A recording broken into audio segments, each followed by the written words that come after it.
ସରଳାର ଝିଅ କମଜୋର ତ ଥିଲା, ପୁଣି ତାକୁ କାଶ ବି ହେଲା। ଗଳାରେ ଯନ୍ତ୍ରଣା, ଥଣ୍ଡା ଏବଂ ଓଜନ ମଧ୍ୟ ଜୋରରେ ବଢ଼ିବାକୁ ଲାଗିଲା। ଆମେ ସଙ୍ଗେ ସଙ୍ଗେ ଡାକ୍ତରଙ୍କ ପାଖକୁ ନେଇଗଲୁ। ତାପରେ ଡାକ୍ତର କହିଲେ ଆୟୋଡ଼ିନ୍ର ଅଭାବ। ପିଲାଙ୍କ ଖାଇବାରେ ଆୟୋଡ଼ିନ୍ ରହିବା ନିହାତି ଜରୁରୀ। ଏଥିରେ ପିଲାଙ୍କ ଶରୀର ଭଲ ଭାବରେ କାମ କରିବ। ଏଥିରେ ପିଲା ଚାଲାକ ଓ ବୁଦ୍ଧିମାନ ହେବେ। ଦିଦି, ମୁନା ବି ତ ସରଳାର ଝିଅର ବୟସର ହେବ, ୟାକୁ ବି ଆୟୋଡ଼ିନ୍ ଅଭାବ? ବ୍ୟସ୍ତ ହୁଅନି ମୀନା, ପ୍ରତିଦିନ ୟାକୁ ଆୟୋଡ଼ିନ୍ ଭରପୁର ଖାଦ୍ୟ ଖୁଆ, ଯେପରି କ୍ଷୀର, ଦହି, ପନିର, ଚୋପା ସହ ଆଳୁ। ଆଉ ଗୋଟେ ସହଜ ଉପାୟ କହିବି ମୀନା? ହଁ।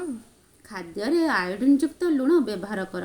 ଏହା ସାଧାରଣ ଲୁଣଠାରୁ ସ୍ୱାସ୍ଥ୍ୟକର ଅଟେ ଏବଂ ଏହା ଯେକୌଣସି ଗ୍ରୋସରୀ ଦୋକାନରେ ସହଜରେ ମିଳୁଛି। ଆପଣଙ୍କର ବଢ଼ୁଥିବା ପିଲାଙ୍କୁ ଦିଅନ୍ତୁ ଉଚିତ ବିକାଶ ସାଥ ହେଲ୍ଦି ସହିତ।